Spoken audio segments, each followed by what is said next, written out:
Nous voici parvenus à la dernière étape de notre parcours, une rue du XXIe siècle. Cette étape est intitulée le bâtiment mystérieux. Nous voici face à un bâtiment dont la fonction est inconnue. Au fil de la visite du bâtiment mystérieux, nous allons vous présenter les différentes hypothèses des cyberarchéologues. Avis psychomédical. Vous marchez maintenant depuis plus de 20 minutes. Les sensations désagréables que vous ressentez dans vos jambes sont normales. Pour ceux qui n'ont plus l'habitude de déplacer leur corps dans le monde réel, ces sensations peuvent prendre la forme de douleurs.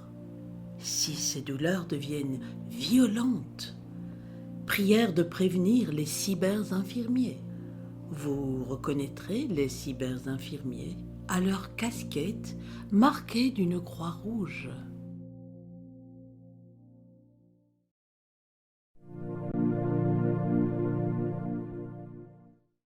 Nous avons vu lors de notre visite de la boulangerie et de la fromagerie que les bâtiments de la rue servaient au commerce. Les échanges virtuels étaient alors très peu développés et on dépendait encore de produits alimentaires issus de l'agriculture et de l'élevage. Les humains du XXIe siècle devaient sans cesse acheter des biens dans le monde réel où ils étaient amenés à croiser d'autres humains comme eux, ce qui devait être fort désagréable. Ces activités se faisaient au détriment de leurs occupations productives. Selon les estimations des cyberhistoriens, avant le grand confinement et les merveilleux bouleversements des années 2020, les pauvres humains du XXIe siècle n'avaient la possibilité de travailler que 40 heures par semaine, car ils devaient perdre le reste de leur temps dans le monde réel. Aussi les cyberarchéologues ont-ils d'abord imaginé que le bâtiment mystérieux était lui aussi un de ces bâtiments consacrés au commerce où les humains perdaient leur temps. Écoutez le témoignage du cyberarchéologue Extase Comédon. Lorsque nous avons commencé les fouilles, nous sommes d'abord tombés sur un espace de travail virtuel primitif, c'est-à-dire des bureaux équipés d'un matériel informatique sommaire. Ensuite, nous avons mis à jour des pièces de stockage contenant une quantité impressionnante de vêtements de style très différents. D'autres pièces contenaient un fatras d'objets hétéroclites, meubles, objets décoratifs, accessoires divers.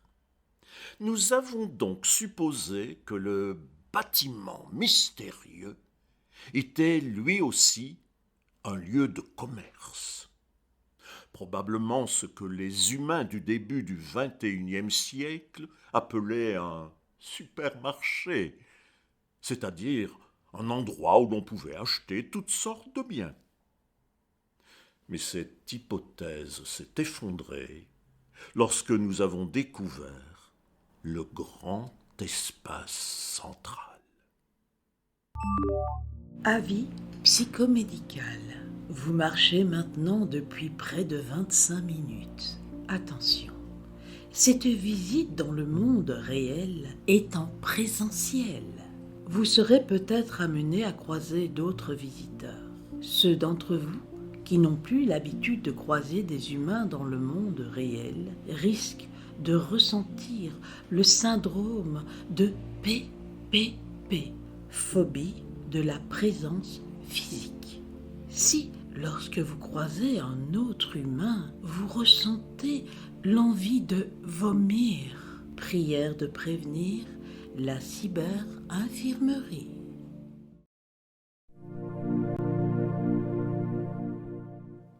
Vous êtes à présent dans ce que les cyberarchéologues ont surnommé le grand espace central. Comme vous le voyez, ce grand espace est curieusement aménagé. On y voit des sièges alignés et disposés en gradins.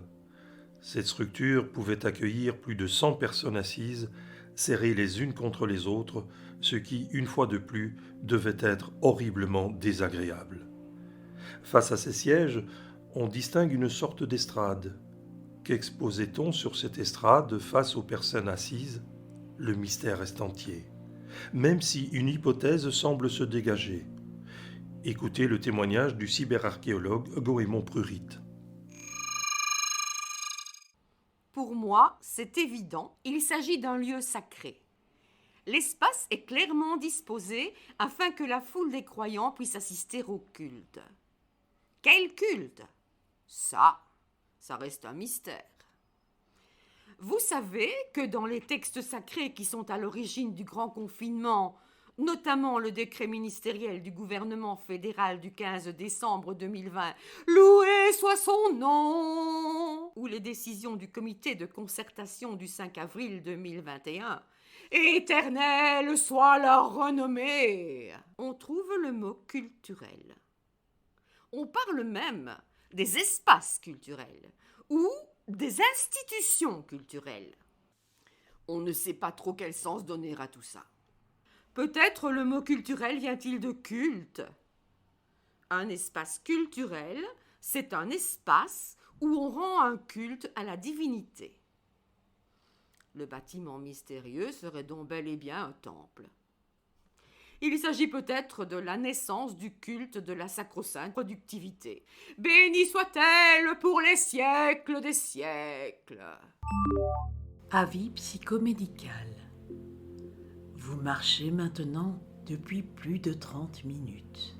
Attention, afin de descendre à l'étage inférieur, vous allez être amené à emprunter ce que les anciens appelaient un escalier. Il s'agit d'une structure analogique en matériaux solides, composée d'une série de petits paliers appelés marches, sur lesquels vous allez devoir poser vos pieds.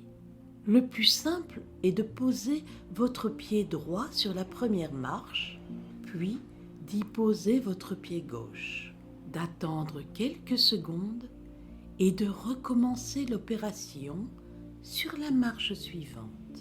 Attention, en cas de vertige ou de crise de panique, prière de prévenir la cyber-infirmerie.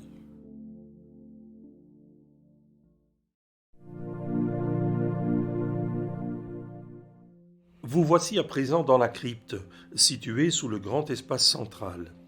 On a retrouvé dans cette crypte un ameublement spécifique que les anciens appelaient douche et lavabo et qui leur permettait de laver leur corps. On y a également trouvé des vêtements et des objets permettant d'étaler de la couleur sur leur visage.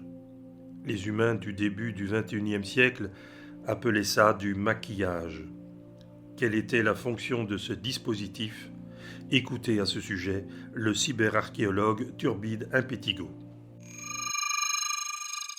En fait, tout cela renforce l'hypothèse du lieu de culte.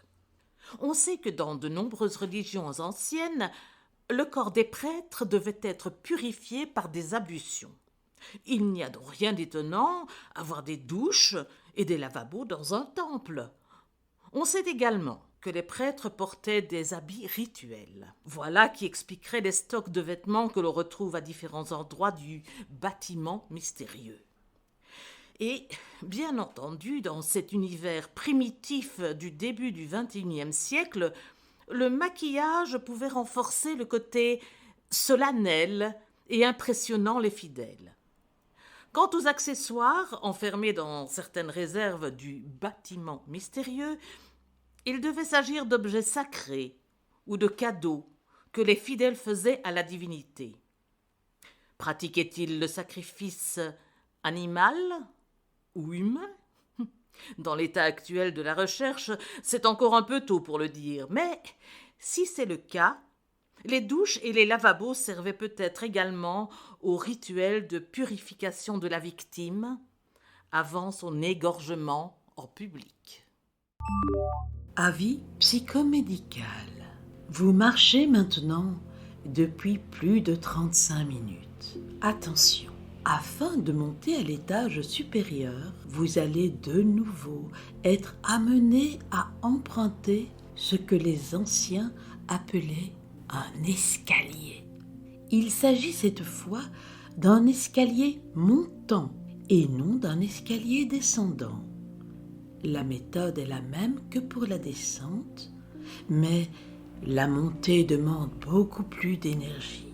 En cas d'épuisement ou de claquage musculaire, prière de prévenir la cyberinfirmerie.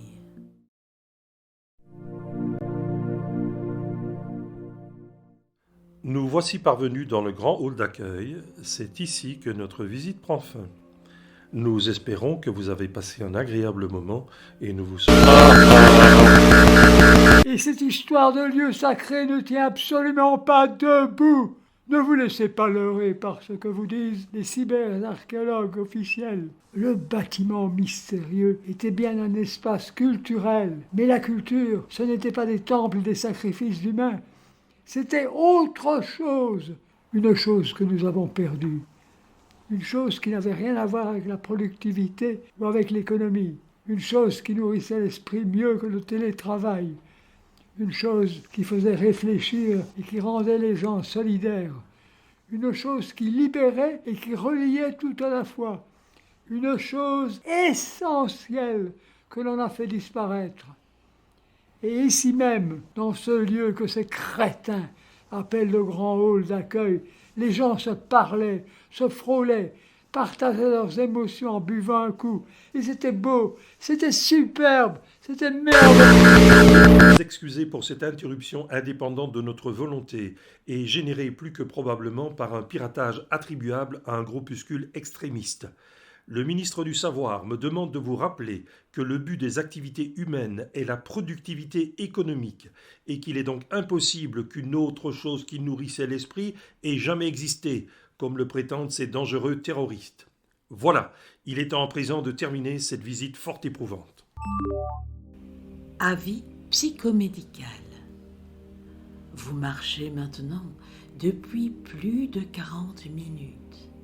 Bravo pour cet effort extraordinaire. Vous êtes prié de vous rendre vers le module stationné devant le bâtiment où vos esprits seront téléchargés vers vos espaces de télétravail virtuels.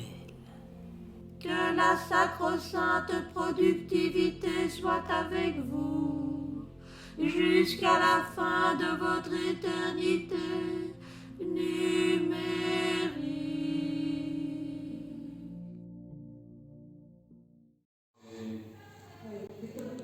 अलविदा जल्दी ही फिर मिलेंगे viszlát és hamarosan találkozunk. Lasciò Saus Brand. Au revoir et à bientôt. Tot ziens en ik zie je snel weer. Tschüss und bis bald. Goodbye and see you soon. Tot ziens en zien jou binnenkort. إلى اللقاء وإلى أقرب وقت.